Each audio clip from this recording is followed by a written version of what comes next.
sorry I'm late.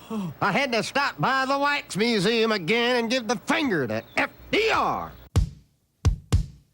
We know Al-Qaeda, Zawahiri, is supporting the opposition in Syria. Are we supporting Al-Qaeda in Syria? Well, it's a proud day for America. And by God, we've kicked Vietnam syndrome once and for all. Thank you very, very much. I say it again, you've been had. You've been took. You've been hoodwinked. These witnesses are trying to simply deny things that just about everybody else accepts as fact. We came, we saw, we died. Well, we ain't killing their army, but we killing them. We be on CNN like, say our name, Ben, say it 3 times. The meeting of the largest armies in the history of the world. Then there's going to be an invasion. All right, you guys, introducing the great Sheldon Richman, editor of the Libertarian Institute. Welcome to the show. Sheldon, how you doing? I'm doing fine, Scott. Great to be back with you. Great. You wrote an article. It's Friday. TGIF, the goal is freedom. Right. And this one is about Ukraine. But first, let's talk about the great dictator Franklin Roosevelt's high treason at Pearl Harbor, Hawaii, 77 years ago today. And you are heavily quoted in an article that we're running today on the Institute site by Adam Graham, FDR's Pearl Harbor fabrication, a rebuttal, where he's going through the declaration of war speech. And you're highly cited in there from your previous work on Pearl Harbor. So maybe you can tell us a bit about that. I've written a few articles over the years. I'm hardly an expert on that. Of course, my work is, secondary or tertiary from people who have done a lot of the groundwork. There's a lot of good stuff out there. So I have written a few articles over the years, but yeah, I wouldn't regard myself an expert on it. I think what's interesting about it is we don't know everything, and I think people should not assume we know everything there is to know about what was in Roosevelt's mind or anybody's mind at the time. And we know some things, but we don't know everything. I had the honor of working with Bettina Graves on the editing of her late husband, Percy Graves' big book on Pearl Harbor. It actually started out as 2 volumes and then got edited down to a single volume because nobody wanted to publish 2 volumes.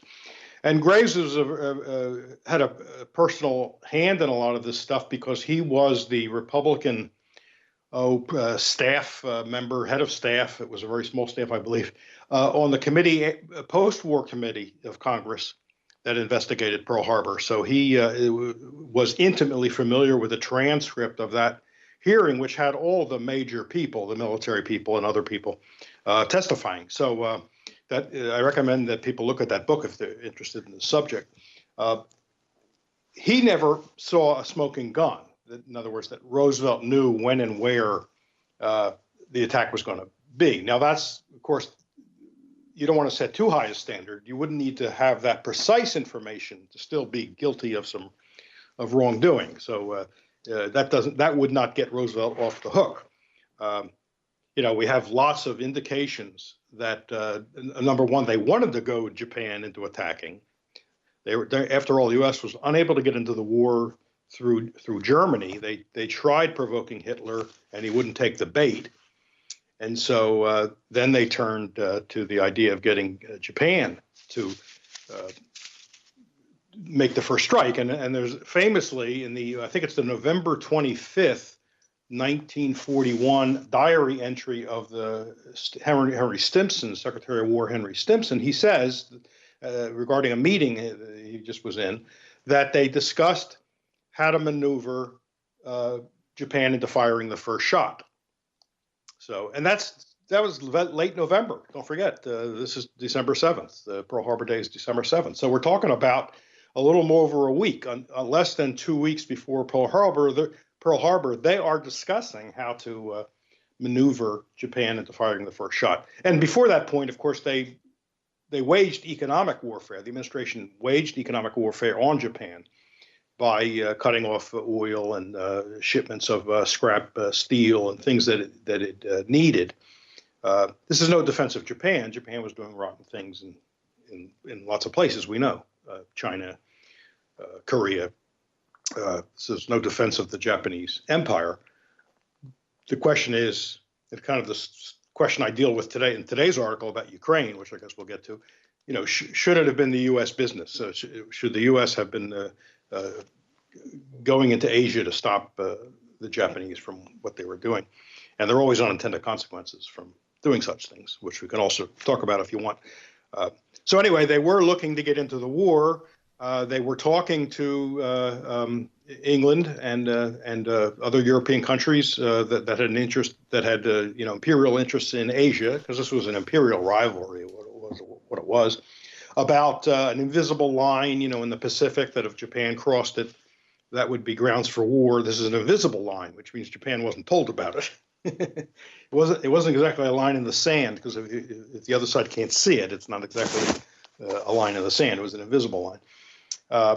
And then they had other indications. There were intercepts of diplomatic, code breaking, which what's the famous code line? East wind rain or something, which means something's going to come down in Pearl Harbor. There are also very interesting questions, which Percy Graves gets into in his book, about why Roosevelt put the fleet in Pearl Harbor.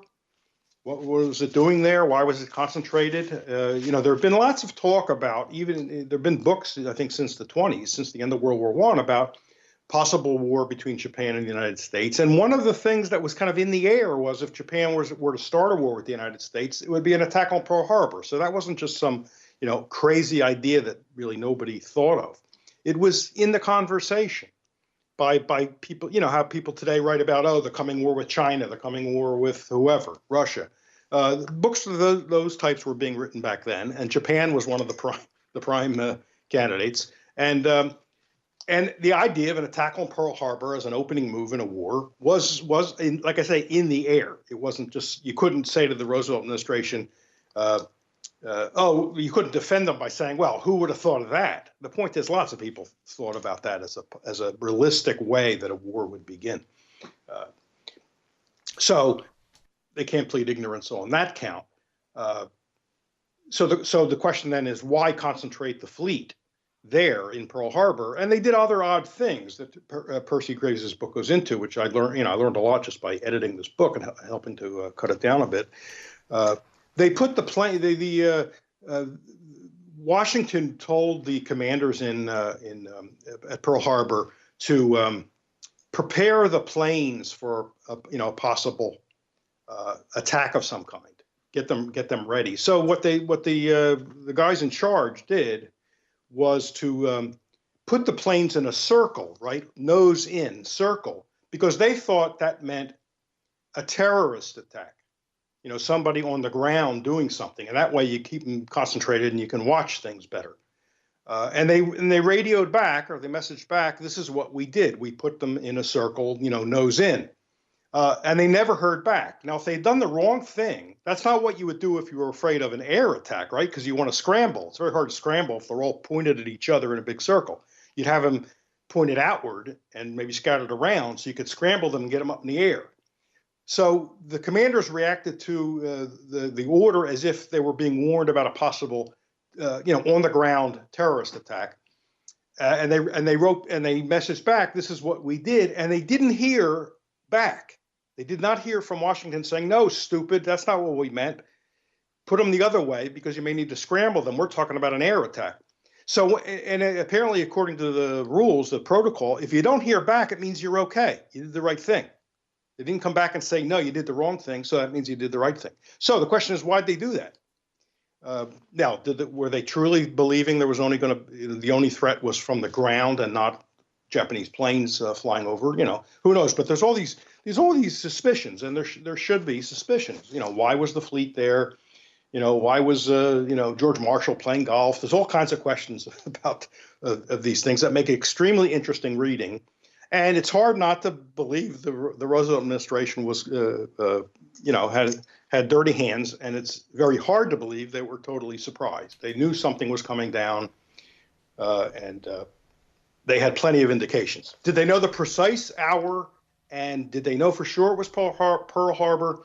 I don't think there's that smoking gun. I know, there's been work by a guy you've interviewed many times, Robert Stinnett, about having broken the, the military code. Everybody agrees they broke the diplomatic code, but I think he's one of the only people who say they also broke this other code, and that the Japanese broke radio silence, right? The approaching forces on Pearl Harbor broke radio silence, which gave them away. I am not an expert. I don't know what to make of that. And so, I'm going to not say anything about that because I can't say anything well informed.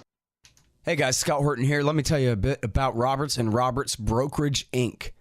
They've been around longer than I have, since the mid-1970s, and they run a great business there, helping you arrange the purchase of platinum, palladium, gold, or silver. And when you buy with Bitcoin, they charge no premium at all.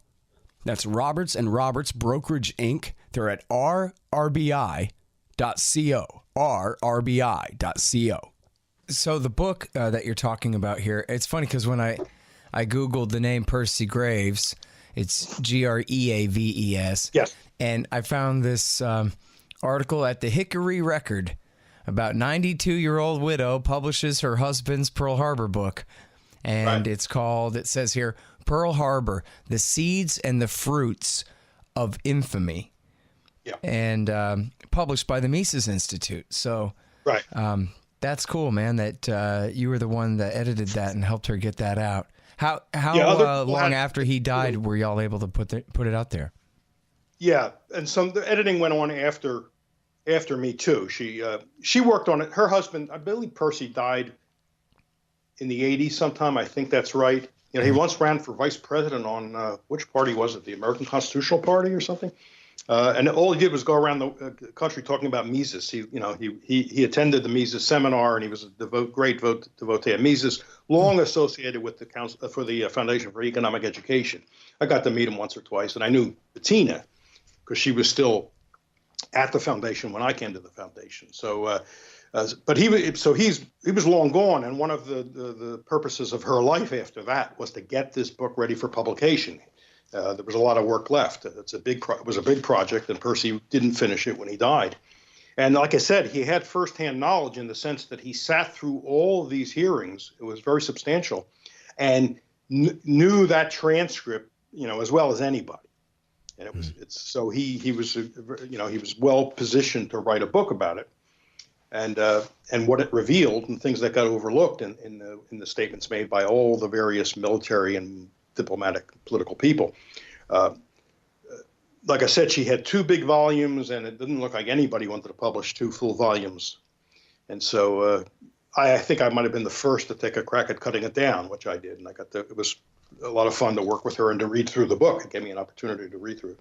Then it went on, and then the Mises Institute eventually published it. I think it's probably a thick volume, but one tidy volume rather than 2 heavy books. I think that's right.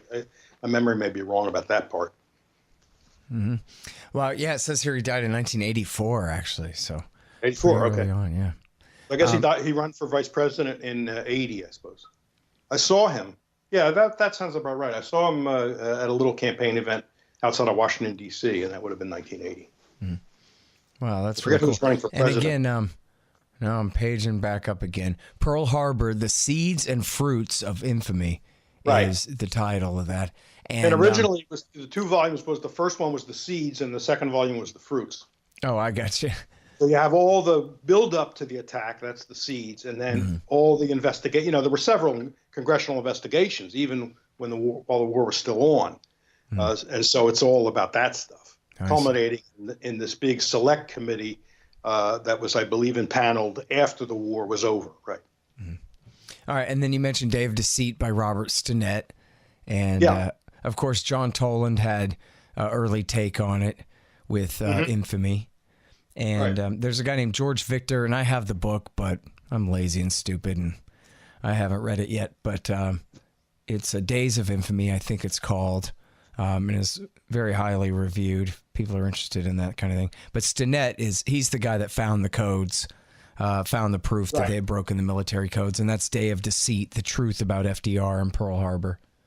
And interestingly, as I guess you know because you've heard the interviews, still to this day, he agrees with FDR's decision to provoke the attack and then to turn a blind eye and allow it to happen, because he says, on one hand, Hitler, we had to attack the Germans before they attacked us, and also we couldn't get the Germans to attack us, and so we had to get the Japanese to do it so we'd have an excuse to go to war against the Germans before they attacked us, which it sounds pretty silly, but not to him, I guess.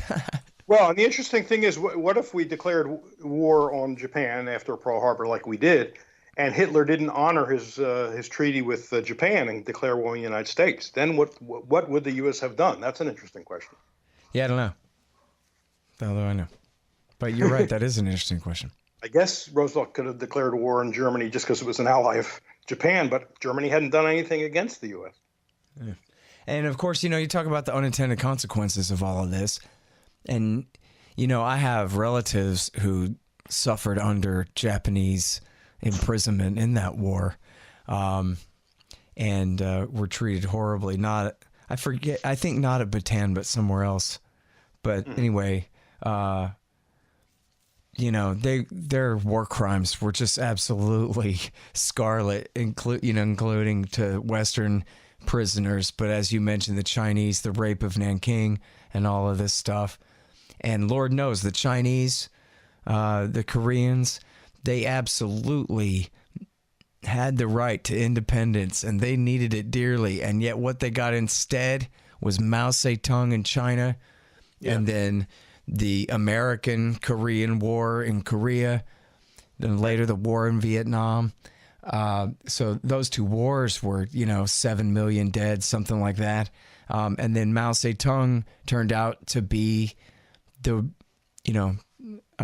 judging by actual dead bodies, I think was hands down the winner for single worst human ever to live and exercise power, who killed, 40 million people or something, were essentially deliberately starved to death by him.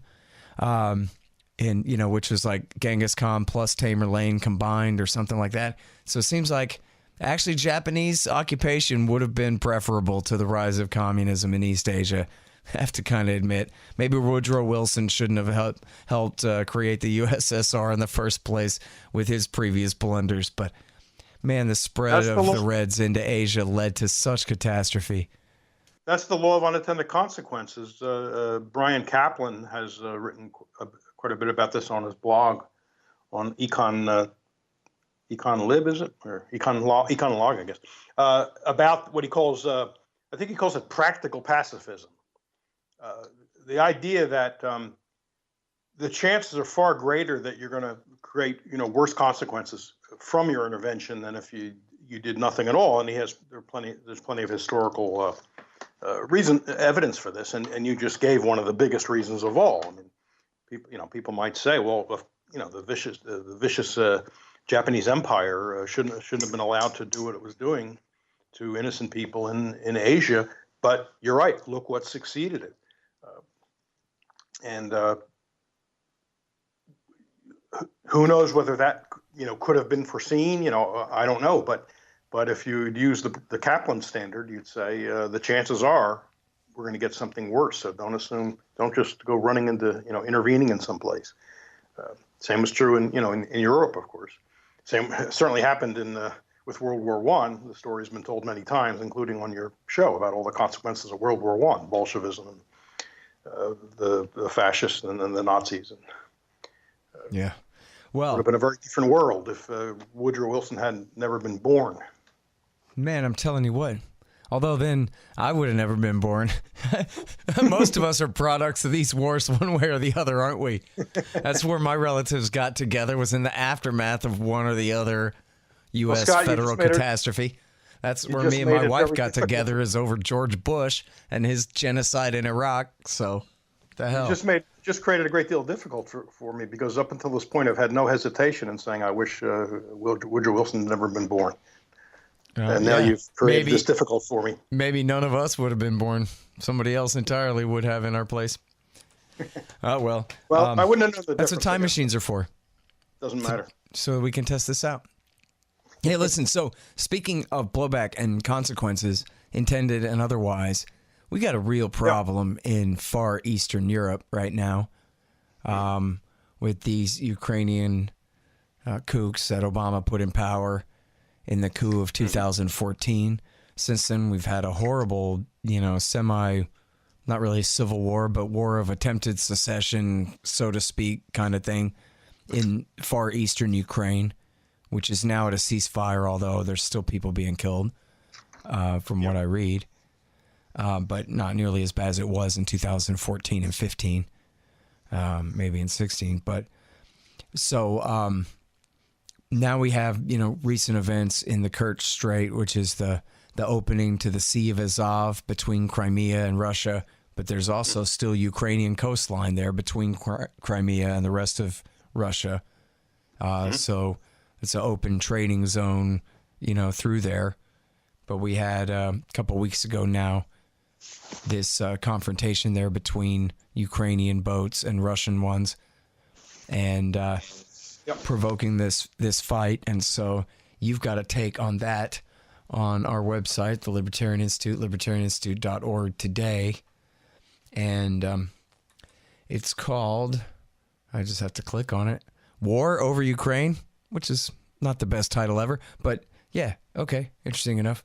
I would rather not have a war over Ukraine. So what is your position, sir? Yeah, well, I was putting it as a question to Americans, really. I wanted to step back, or I think of it as sort of viewing from 30,000 feet the situation.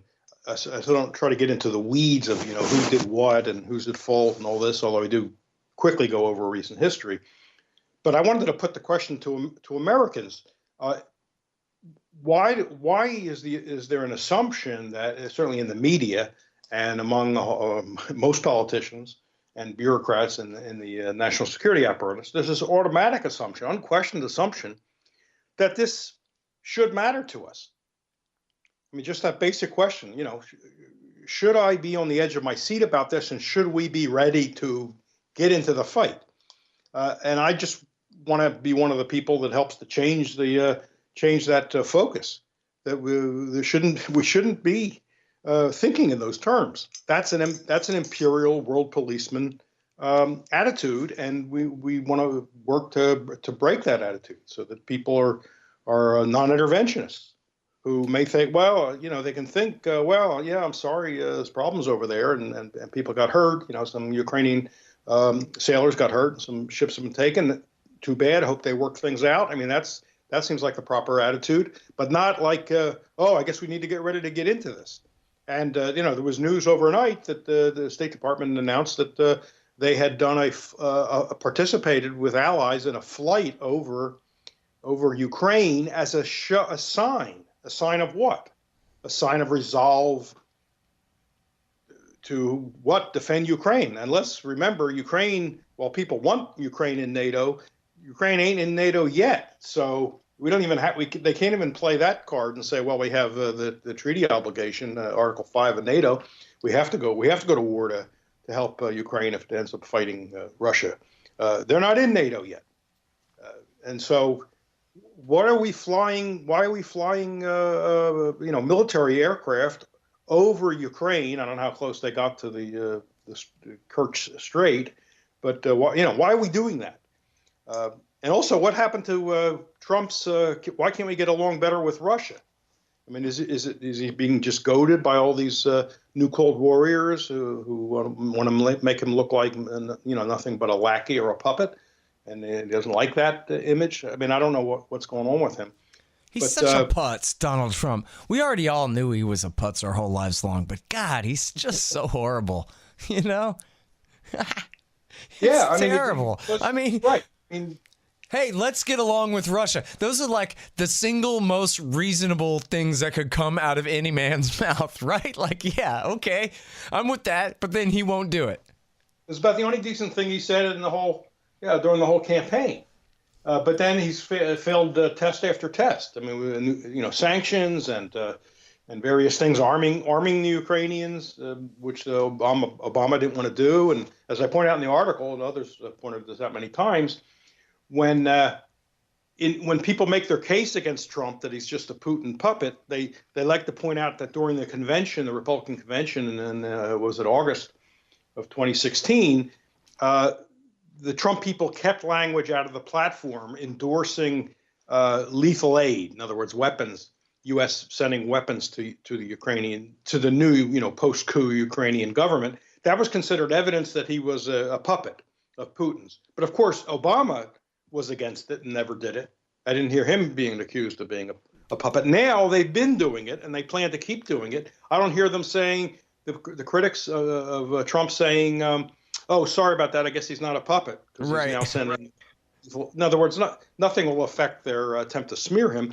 But my fear is it in some ways may goad him into making further anti-Russian moves like he has. And let's keep in mind, Russia's not in a position completely contrary to the art of the deal, which is I'll show you, Putin's puppet. I'm going to invite him to Washington, D.C. I'm going to make friends. We're going to sign a new peace deal over how we're going to get out of Syria. We're going to get along. We're going to find 100 things that we can get along about. And I'm going to throw it right in your face. And the American people are going to support me. How do you like that? That would be the art of the deal. That would require some ability to think that he doesn't possess. I mean, he can't even close the deal rhetorically. I mean, he'll make a statement about NATO, or he did during the campaign. He'd say, I don't like NATO, or something like that. But he couldn't have a follow-up sentence that gave any good reason for that. He would come up sometimes with a bogus reason. They're not paying enough, or stuff like that. But he could never. He talks about, like, why can't we get along with Russia? But he never followed it up by saying, how come for a few decades there we've been threatening Russia by pushing NATO to the Russian border? He never said anything like that. He never acknowledged, and of course he's helped to expand NATO now. I mean, they've added at least one country, and are soon add another country, I guess, since he took office. So he can't even rhetorically close a deal. In other words, complete an argument. He can come up with a one-liner which he thinks is good, and it maybe upsets some people, and he likes that, but he doesn't have a second line, which would give you some reason and backing to the first line. So right. He's just horrible and stuff.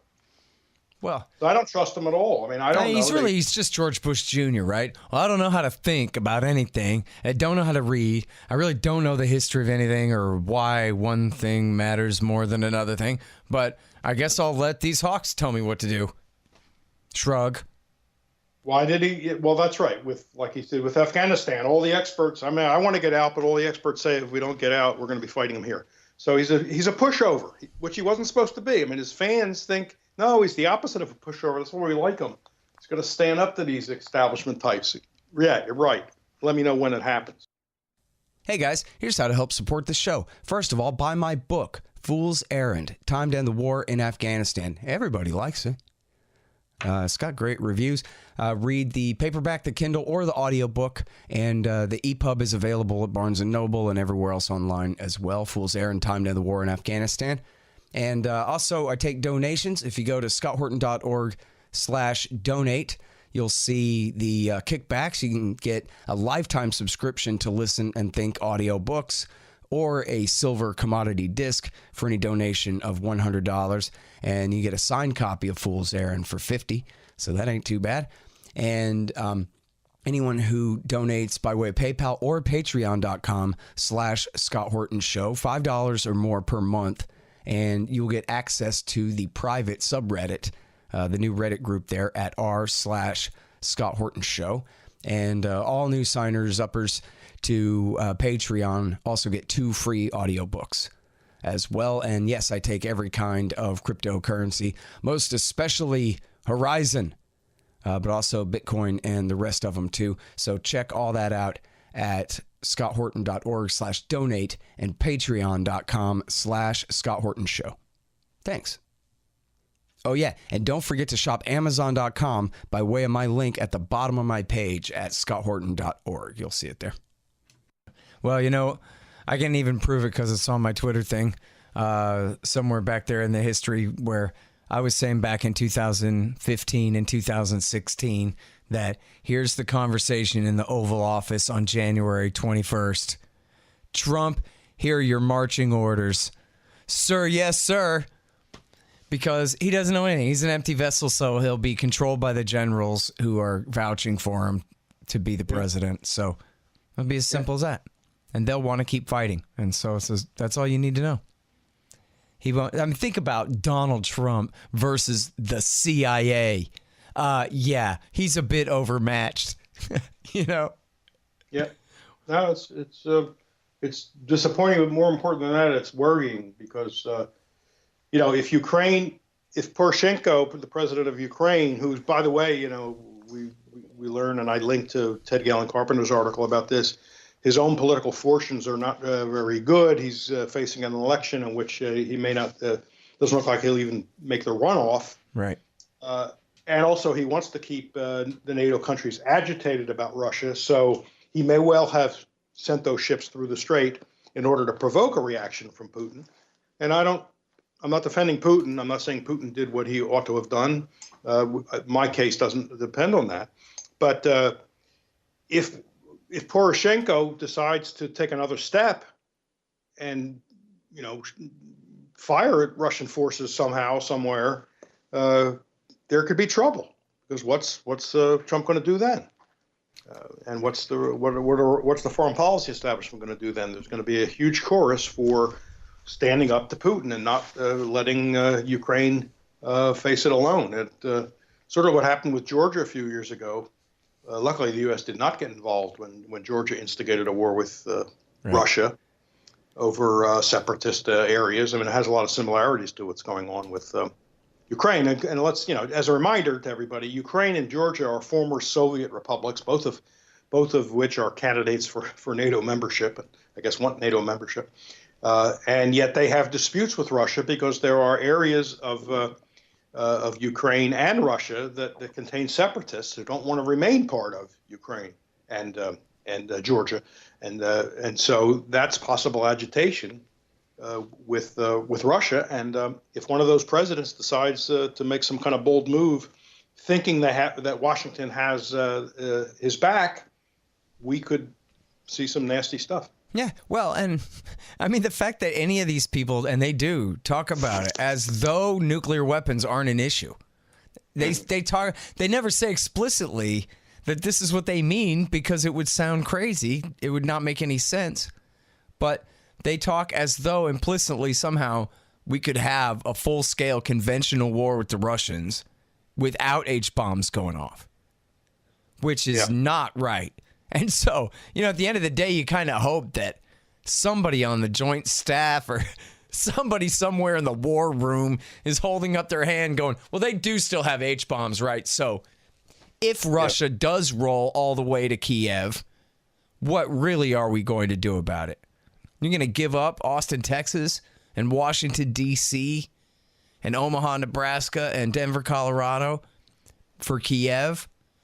Which will probably also get nuked in the exchange too. So, yeah, we can't forget that that's a very big if, though. I mean, that's not a likely if. Why would Putin want to do that?